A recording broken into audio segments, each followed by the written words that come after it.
Hey, it's Sam from Claptrap Labs here, and I just wanted to show off a daily driver that I've been driving for about 2 years now. It's a 2010 BMW 328i, so it's the E90 chassis, rear-wheel drive, M-Tech car. It's got the M-Tech package with the bumpers, the black headliner, the wheels, sport suspension, and it's a rear-wheel drive manual transmission. So yeah, it's been my daily for about 2 years now. Put 50,000 miles on it. It's been pretty awesome. I've always been an old BMW fan, and I was kind of looking for a more modern car to daily. So I was looking for something that's a more modern E36 M3, and I came up across this car. They're pretty cheap too. You can get these for under 10 grand pretty easily. They're kind of hard to find with a manual transmission, but they're awesome dailies, and with the manual transmission, they're really fun. So I'll just walk you through the car real quick. Just go through the modifications. It's pretty much stock. The only thing that's been done to it is I did a square set of rear wheels all the way around with the 255, 35, 18 tires. So let's see, right here, all the way around.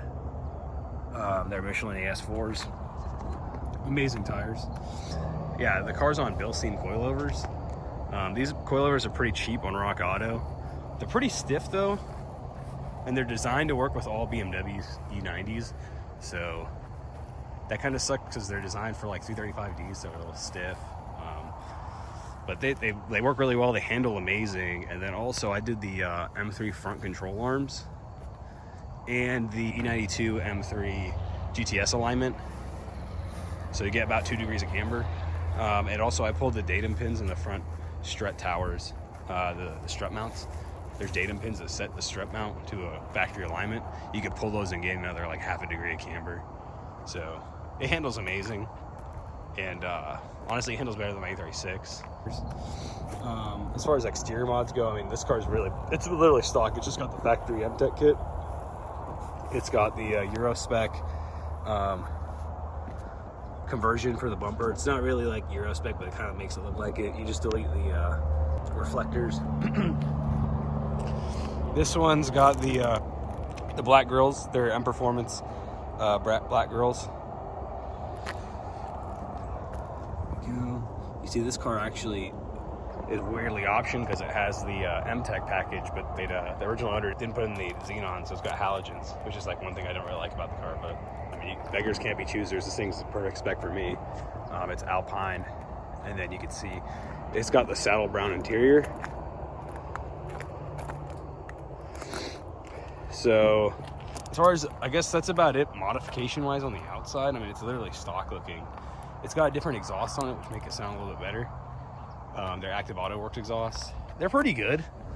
I actually prefer, my roommate has the M Performance exhaust, or the BMW Performance exhaust. It sounds way better, but this ain't bad.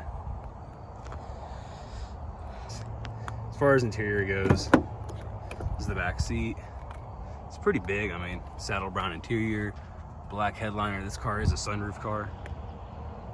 They're kind of hard to find a slick top, but again, beggars can't be choosers. And also I like the sunroof because it's glass. As far as the interior goes, this is it. It's got the saddle brown sport seats, which are awesome. This one's actually optioned with the wood trim, and it's also optioned with no iDrive in the dashboard. It's got the classic amber radio, which is right there. I actually really wanted that too. This one, I mean, really all I did on the interior wise, it's kind of common on these cars for these steering wheels to kind of flake, so I removed all that like matte finish to, I guess it's almost like a plasti dip from the factory. I removed that all and kind of left it shiny. And then this car's got a M Performance Alcantara shift boot, and then I have the DTM style, or even like the BTCC style motorsport shift knob, the golf ball knob. That's about it interior wise. You can see M Sport comes with the little M badges on the door sills. But overall, I mean, it's awesome. It's a great car. I'll show you the engine too. So, it's a 328i, so it has the 3-liter M52, which a lot of people, when they think of E90s, they kind of dismiss them because of the 335. They're very unreliable in some ways. But with these cars, they're solid. I mean, this is a port injected. This is the final port injected. I mean, this car is the last of many things that BMW is known for. It's the last of the port injected inline six that's naturally aspirated. This is a 3-liter, which a lot of the BMWs now are 3-liter, the inline sixes. So I think BMW kind of figured that's a good size. It's very similar to my E36 with the S50. That's the B30. It's magnesium, so it's lightweight. This car weighs like 3,300 pounds, which is considerably lighter than like the 335i and the 335d. But yeah, I mean, I think this car is pretty under the radar as far as for the enthusiasts, because it's hard to find one with a manual. So you see a lot of them with autos, and a lot of the people that modify these, they really just kind of do dumb like Alibaba mods. So it's hard to find like a nice clean one. So I think these are really fun though, and I don't think people give them the credit that they deserve. But yeah, it's been awesome, man. I put 50,000 miles on it. I've done some stuff to it, to be honest with you. It's had some problems. Trunk wiring failed on it. I had to do that. The only thing that sucked about that was it was kind of hard to get in the trunk, but I got that done. Radiator sprung a leak. So I did the radiator, but at that point it was at like 160 something. So I went ahead and did the full cooling system, all the lines, which you really didn't have to do. And then I did the water pump. Water pump wasn't on its way out or anything, but people say they fail, but I haven't had a lot of miles on it, so I don't know. I never failed. But I did that, and the one thing that does suck about this car is I did have the heater core go, and the heater core job was kind of a pain in the ass because you have to pull the dash. But other than that, it's been a pretty solid car. I mean, it gets like really good gas mileage too, about 30. I'd say between like 27 and 31 miles per gallon. Probably about 25 to 31 depending on what you do. Like if I'm on a road trip, I'll get about 31, 32.